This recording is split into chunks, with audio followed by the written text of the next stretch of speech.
Hey y'all, what's up, gamers, players, casuals, and everything in between? This week, we welcome you to episode 105 of the weekly patch notes. I will be your host for today, Kid Kojo.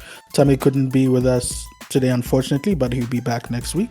With me, as always, is Maxwell. Maxwell, what's up? Yo, that's good. Nah, I'm chilling, man. I'm chilling. So, yeah, our socials will be in the description below, so don't forget to drop us a follow.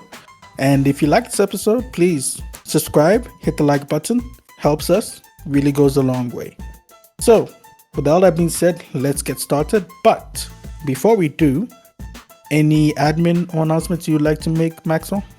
Just that the football season, or soccer for the Americans out there, is dwindling down, and it hasn't been a great season, but that doesn't go, that is part of the course. Hopefully, Arsenal and Tottenham don't go on to win anything. That's the only hope I have left for this season. All right. And from me, well, last episode, Maxwell brought up, we were talking about content creators, and Maxwell brought up a content creator who he asked, is this content creator the one that, we're speaking about a certain content creator, and he asked, oh, is this the one that, drove past the red light? And Tommy was like, no, that was Ginny. I don't think that was Ginny. I think that was Extra Emily, who has also had problems before with her driving. In the past, she was banned because she was driving and using her phone at the same time. So this is not the first time she's had car slash phone slash road rules trouble. But anyway, that is it for the announcements. Moving on swiftly to the news. Maxwell, catch us up. So, first things first, this is not necessarily gaming related. Or no, I should say this is not necessarily gaming, but it is gaming adjacent because it will affect most people.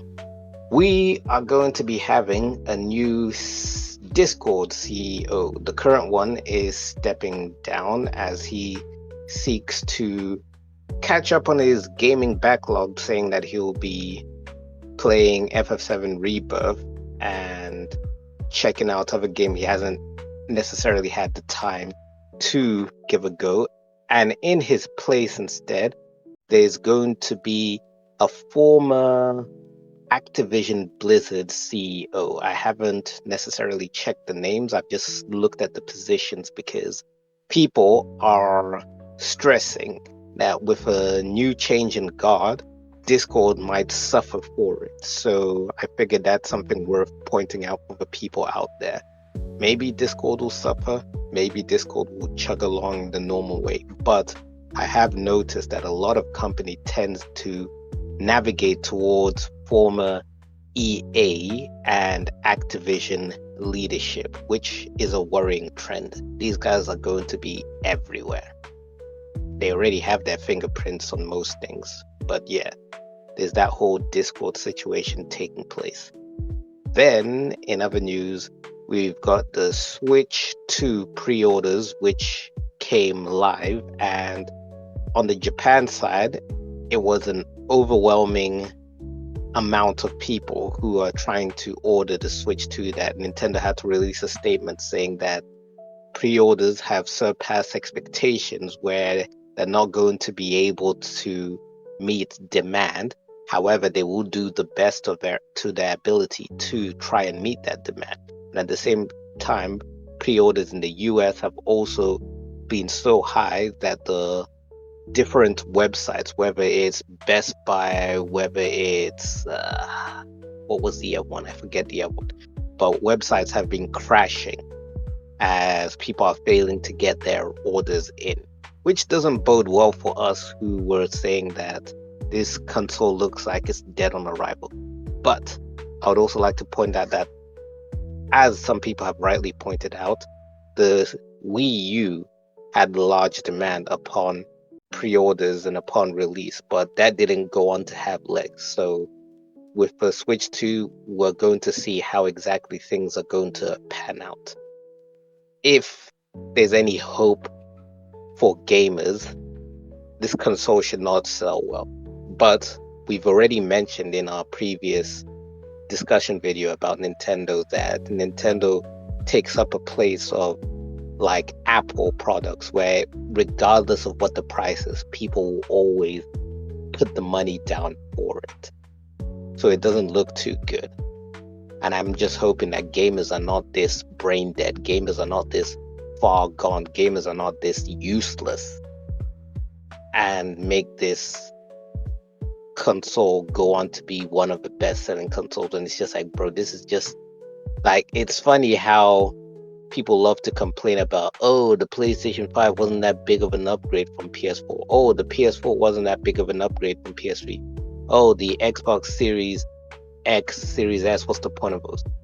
Switch 2 is more or less the same exact thing what those do.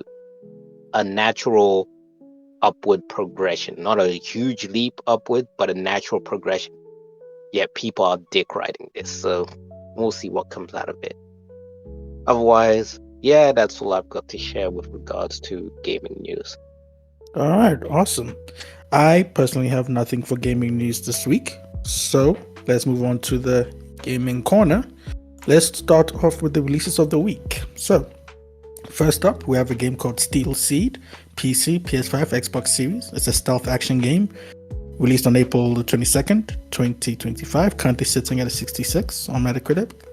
Next, we have a game called Once Upon a Puppet, PC, PS5, Xbox Series, Nintendo Switch, April 23rd, 2025, is a puzzle platformer game, currently sitting at a 73 on Metacritic.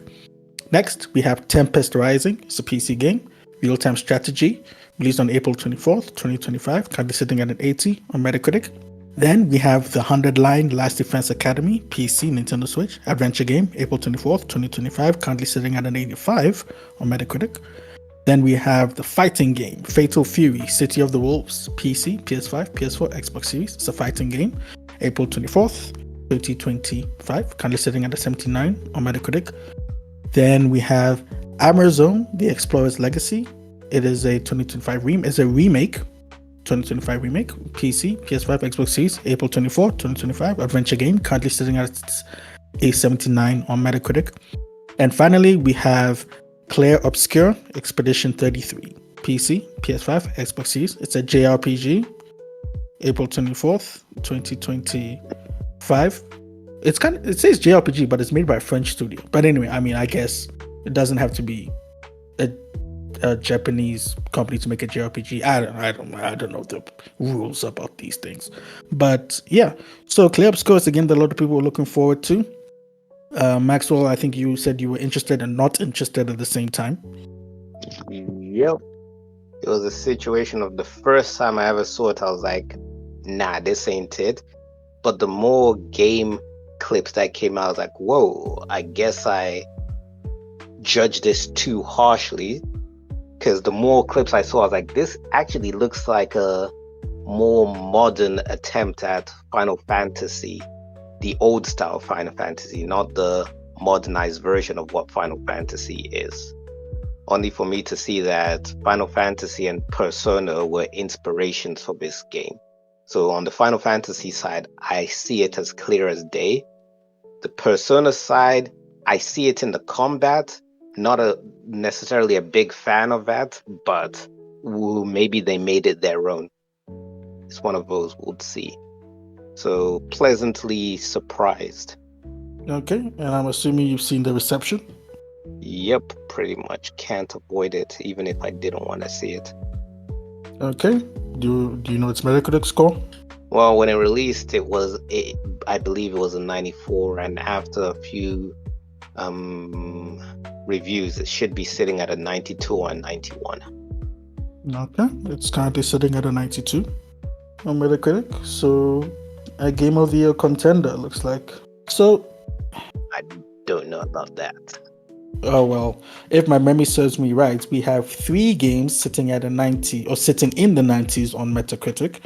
The first one was Split Fiction. The second one was Blue. Now it is Clair Obscur. So, looks like it's a strong year for gaming after all. I mean, we knew it was going to be, but it looks like it's an even stronger year for gaming.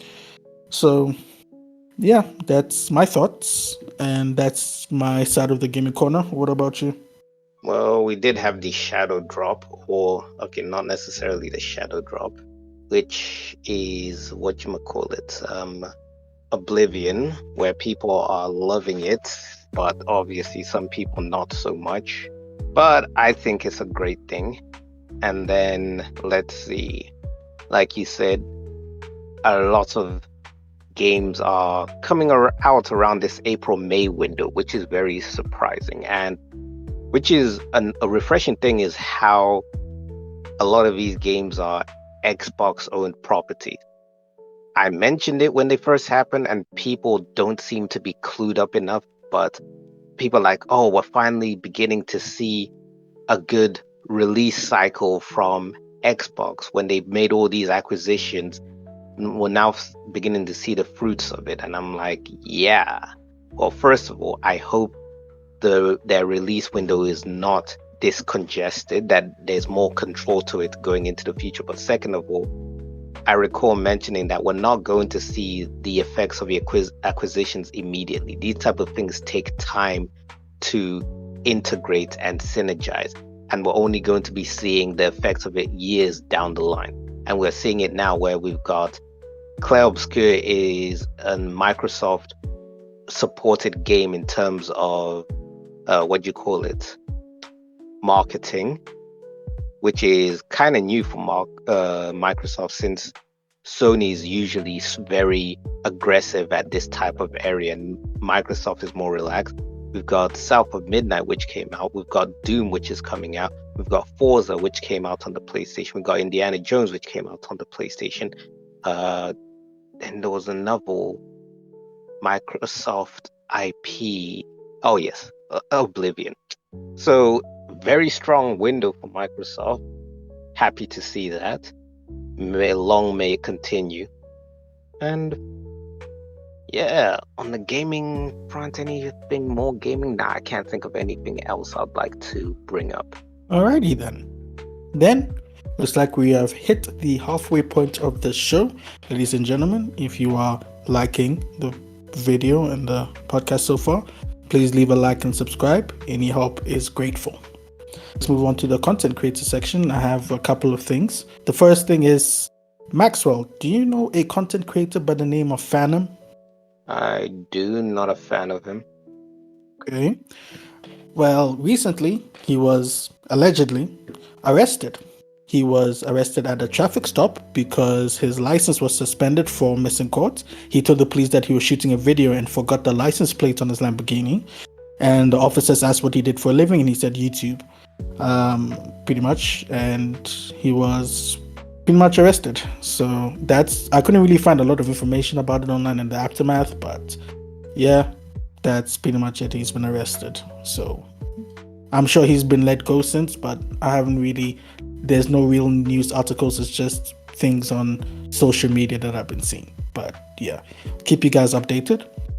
And the next bit of news I have is there's a streamer / content creator / cosplayer / TikTok celebrity, social media influencer, whatever you want to call her. Her name is Bonbibonkers. And she recently came out in I think it was a Twitch stream or a clip where she talking about how an older woman had allegedly done some inappropriate things to her while she was 17. And this clip went viral, and for some reason, people just jumped to the conclusion that she was talking about the content creator, the very famous content creator, OTK affiliated content creator, Emiru. And it just went viral. So people were going up to Emiru for some reason, and so Bonbibonkers had to come out and say, and I quote, "The person I was referring to in those clips is not Emiru, and I never said it was. The fact people ran with the story and put her name on it in an attempt to cancel her is really disgusting, and it's not anyone's story to retell except mine. Not only are people harassing her, but they are spreading literal lies, things I didn't even say, to try to make her look bad. I did not tell the story to attempt to cancel anyone, and it wasn't my intention that it blew up. If you're a regular, you'll know I always talk about relationships and S-word stuff, and that's new, and that's nothing new. You people gotta stop assuming everyone I'm talking about is from OTK," end quote. So Emiru came out, and she pretty much gave her side of the story, and she was pretty much said that people don't really care about the victims in this case. They just want to go on a witch hunt, and she said, and I quote, to buttress my point, she said, and I quote, "This whole situation just proves what I said a couple of years ago about how people do not care about victims. They just act like they do when there's drama." So yeah, I really feel bad for her. The end quote. And she went on to say, and I quote, "That did not happen," in referring to, her allegedly grooming Bonbibonkers. She said, and I quote, "That did not happen, obviously. Honestly, there's a lot that I want to say about the whole situation. I have a lot of thoughts, but I feel it's just better to just move on, I guess. But I do want to say one thing. I feel really bad for Bonby, because she was literally talking on her stream with her chat about her life and everything. She literally did nothing wrong or said anything about anyone. I don't know." End quote. So yeah, it's another witch hunt situation's pretty, yeah. But yeah, that's it for my content creator news. Maxwell, anything you want to comment on, or any content creator news of your own? Just an addition to the whole Vitaly situation, which is, yeah, dude's fucked. Pretty much it. Is that all you have to say? He's fucked. Well, thank you for that very insightful input. Basically, what do you call it?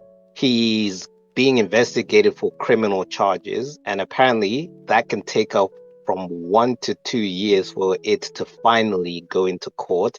It really comes down to how the Philippine authorities feel like, whether they're like, okay, let's tackle this right now, or we'll tackle it in a couple of months. It's not a thing of there's a whole proper procedure to things. It'll come down to how the authorities are feeling like. And in the meantime, he's basically in a detention center where the conditions are not that great. Then, after that, he is potentially, each of his misdemeanors carry a minimum of 5 years if found guilty. And he has multiple misdemeanors. So he's fucked.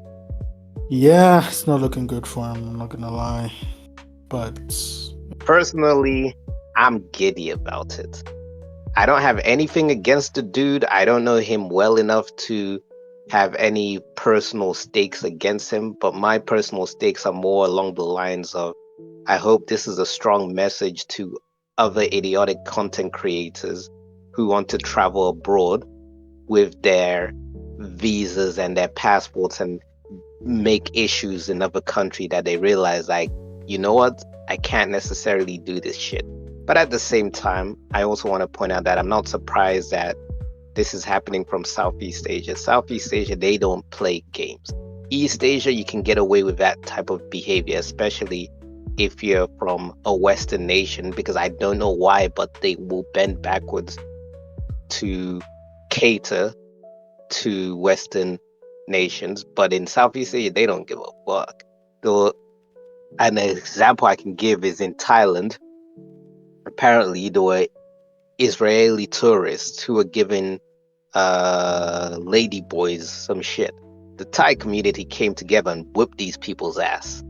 Like, apparently there's a running theme in Thailand that if you get in a fight with a Thai person, you're not just fighting the Thai person, you're fighting the whole country. Because apparently Thai people, if they see a foreigner fighting a Thai person, they don't ask any questions, they just join in and whip the foreigner's ass, which I think makes sense. Because in such a situation, like, yo, who's this random ass person beating on my fellow countryman? Let me go help him out.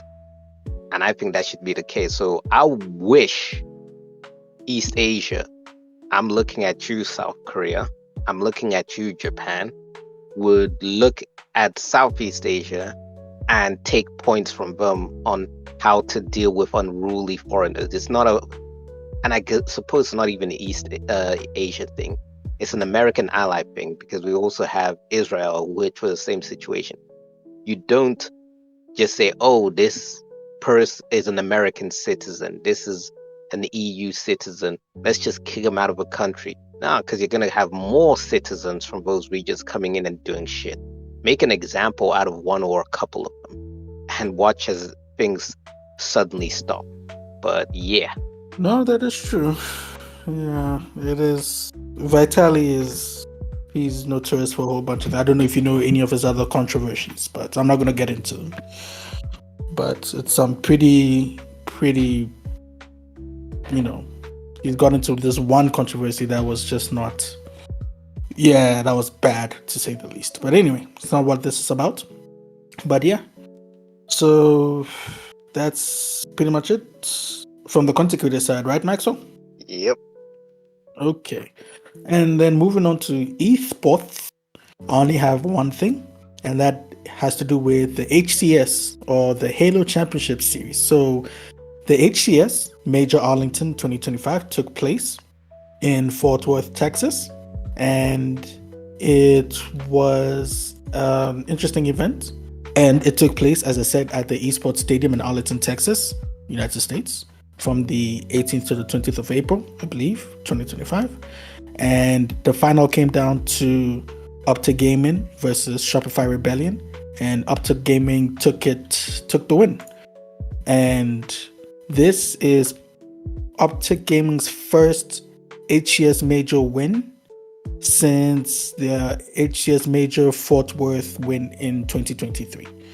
So this is a good win for them. They're going to take home the majority share of or a large share of the $250,000 prize pool, and they are qualified. They immediately qualified for the HCS Dallas Open that's going to take place in May. So yeah, congratulations to Optic Gaming. And that is it from my esports, Maxwell. Nah, I'm never gonna have esports news. Okay then.